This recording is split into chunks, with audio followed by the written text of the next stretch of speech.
நான் ஒரு பத்திரிகையில் படித்தது தான், நேரடியாக அறிந்ததில்லை. ஒருவர் பட்டா வேண்டும் என்று, பட்டா பெயரை மாற்ற வேண்டும் என்று 28 ஆண்டு காலம் தொடர்ந்து முயற்சி செய்திருக்கிறார்.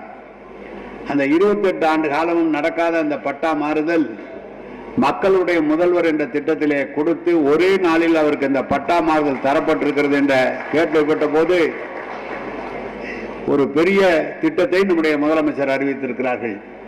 அதோடு மட்டுமல்ல, மாவட்ட ஆட்சித்தலைவர்கள் எல்லாம் ஒவ்வொரு நாளும், ஒவ்வொரு வாரமும், ஒவ்வொரு மாதமும் கிராமத்திலே போய் தங்கி அந்த பகுதியில் இருக்கிற மக்களுடைய தேவை அறிந்து அவர்கள் சொல்கிற வேலையை செய்ய வேண்டும் என்று மாவட்ட ஆட்சித்தலைவர் கிராமங்களை நோக்கி செல்கின்ற ஆட்சி நம்முடைய திராவிட மாவட்ட ஆட்சி, நம்முடைய முதலமைச்சர் தளபதி அவர்கள் நடத்துகிற ஆட்சி.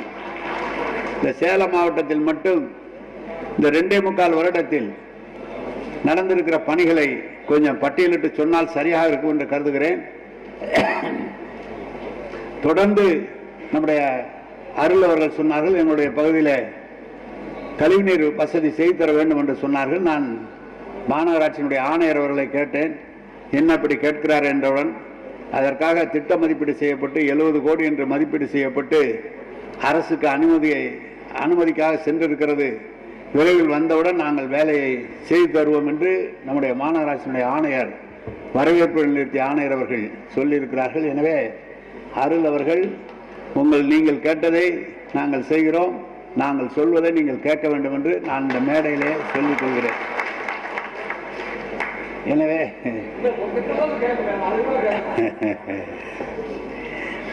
கலைஞர் நம்முடைய தளபதியுடைய ஆட்சியிலே இந்த 2.25 வருடத்தில் நம்முடைய சேலம் மாவட்டத்தில் மட்டும் கலைஞர் மகளிர் உரிமை திட்டத்தின் மூலம் மாதம் 1000 ரூபாய் பெறுகின்ற மக்களுடைய எண்ணிக்கை 5,50,000 மக்கள். 5,50,000 மக்களுக்கு மாதம் 1000 ரூபாய் வீதம் மகளிர் உரிமை தொகை வந்து கொண்டிருக்கிறது. முதலமைச்சருடைய காலை உணவு திட்டத்தின் மூலம் 1504 பள்ளிகளில் 99,690 மாணவர்கள் காலையிலே அவர்களுக்கு உணவு வழங்கப்பட்டு வருகிறது. மகளிர் கட்டணமில்லா பேருந்து திட்டத்தின் மூலம் 18,91 கோடி மக்கள் மகளிர் பயணம் செய்திருக்கிறார்கள். புதுமை பெண் திட்டத்தின் மூலம் மாதம் 1000 ரூபாய் வீதம் 24,933 பேர் பயனடைந்திருக்கிறார்கள். நான் முதல்வன் திட்டத்தின் மூலம் 82,837 மாணவ மாணவிகளுக்கு திறன் பயிற்சிகள் அளிக்கப்பட்டிருக்கிறது. மக்களை தேடி மருத்துவ திட்டத்தின் மூலம் 29,51,068 நபர்களுக்கு பரிசோதனை செய்யப்பட்டதில் 5 வகையான நோய்கள் கண்டறியப்பட்டு 6,91,435 பயணிகள் நபர்கள் சிகிச்சை பெற்று வருகிறார்கள். இன்னுயிர் காப்போம் நம்மை காக்க 48 திட்டத்தின் மூலம் 12,305 நபர்கள் சிகிச்சை பெற்று பயனடைந்துள்ளார்கள். மக்களுடன் முதல்வர் திட்டம் முகாமானது சென்னை நீங்களாக மாநிலத்தில் அதிக அளவில் சேலம் மாவட்டத்தில் முதல் கட்டமாக 142 முகாம்கள் நடத்தப்பட்டு மனுக்கள் பெறப்பட்டு தீர்வு காண நடவடிக்கை எடுக்கப்பட்டிருக்கிறது. 10,29,583 அரிசி குடும்ப அட்டைதாரர்களுக்கு இதுவரை பொங்கல் பரிசு தொகையாக 209,11,00,000 மற்றும் பொங்கல் பரிசு தொகுப்புகள் வழங்கப்பட்டிருக்கின்றன. 71,031 புதிய மின்னணு குடும்ப அட்டைகள் வழங்கப்பட்டிருக்கிறது.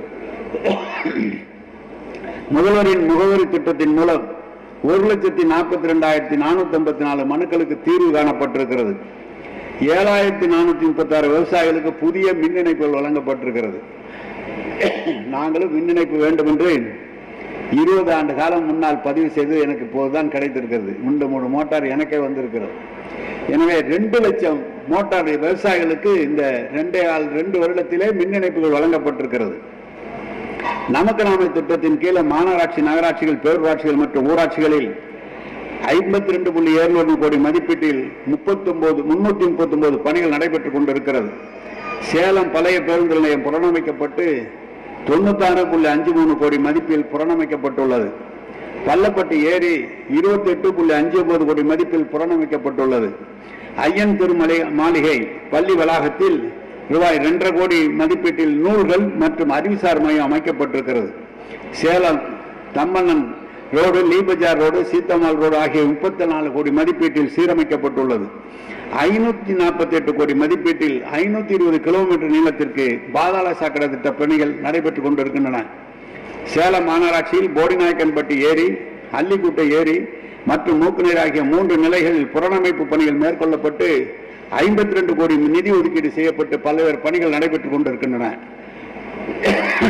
விலையில்லா மிதிவண்டிகள் வழங்கும் திட்டத்தின் மூலம் 26.52 கோடி மதிப்பீட்டில் 53,336 மாணவ மாணவிகளுக்கு விலையில்லா மிதிவண்டிகள் வழங்கப்பட்டிருக்கிறது.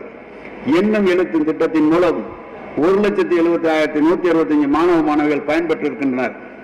இல்லந்தேடி கல்வி திட்டத்தின் மூலம் 10,589 மையங்கள் தொடங்கப்பட்டு 1,16,128 மாணவிகள் பயன்பெற்றிருக்கிறார். கலைஞரின் அனைத்து கிராம ஒருங்கிணைந்த வேளாண் வளர்ச்சி திட்டத்தின் கீழ் 51,748 பயணிகளுக்கு ரூபாய் 2.11 கோடி மானியம் வழங்கப்பட்டிருக்கிறது.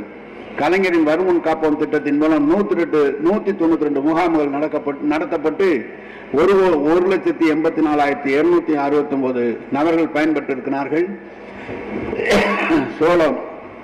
மேலும் சேலம் மாவட்டத்தில் புதிய பாலங்கள் 150 கோடி ரூபாயில பாலங்கள் அமைக்கப்பட்டிருக்கிறது. இங்கு சாலைகள் கிட்டத்தட்ட எல்லா மாநகராட்சியை காட்டிலும் கூடுதலாக சாலைக்காக பணம் ஒதுக்கப்பட்டிருக்கிறது. எனவே வந்திருக்கிற சேலம் மக்கள் நடைபெற போகிற இந்த ஆட்சி, நடந்து கொண்டிருக்கிற நம்முடைய முதலமைச்சருடைய ஆட்சிக்கு ஆதரவாகவும் உறுதியாகவும் இருக்க வேண்டும் என்று உங்களை எல்லாம் கேட்டுக்கொண்டதற்காக தான் திருச்சியில கூட நான் மக்களிடம் பேசவில்லை. கலெக்டர் பேச சொல்லிட்டு நான் பாட்டுக்கு கொடுத்துட்டு வந்துட்டேன். காரணம், திருச்சியில எல்லா இடங்களிலும் நாங்கள் தான் வெற்றி பெறுவோம். அது எங்களுடைய மக்கள் முழுமையாக எங்களோடு இருப்பார்கள் என்ற அந்த நம்பிக்கை இருக்கிறது. எனவே நான் உங்களை கேட்டுக்கொள்வது, இவ்வளவு நல்ல பணிகளை செய்கின்ற நம்முடைய முதலமைச்சருடைய ஆட்சிக்கு பக்கபலமாக உறுதுணையாக நீங்கள் இருக்க வேண்டும் என்று கேட்டுக்கொள்கிறேன். மேலும் இன்னைக்கு காலையில் தான் ஒவ்வொரு தொகுதியிலும் எவ்வளவு பேருக்கு மகளிர் உரிமை தொகை கிடைத்திருக்கிறது என்று சொன்னார்கள். ஒரு தொகுதிக்கு சராசரியாக 50,000 குடும்பங்களுக்கு மகளிருக்கு பணம் வந்து கொண்டிருக்கிறது. எனவே 1000 ரூபாய் பணம் கிட்டத்தட்ட ஒரு மாதம் ஒன்றுக்கு 1,15,000 1,15,00,000 மகளிருக்கு மேலாக திட்டங்களை நம்முடைய முதலமைச்சர் வழங்கி கொண்டிருக்கிறார்கள். எனவே இப்படி சீரோடும் சிறப்போடும் நடைபெறும் ஆட்சிக்கு நீங்கள் எல்லாம் எப்படி அண்ணன் வீரபாண்டியார் காலத்தில் உறுதுணையாக இருந்தீர்களோ அப்படி இப்போதும் இருக்க வேண்டும் என்று அன்போடு கேட்டு அமைகிறேன்.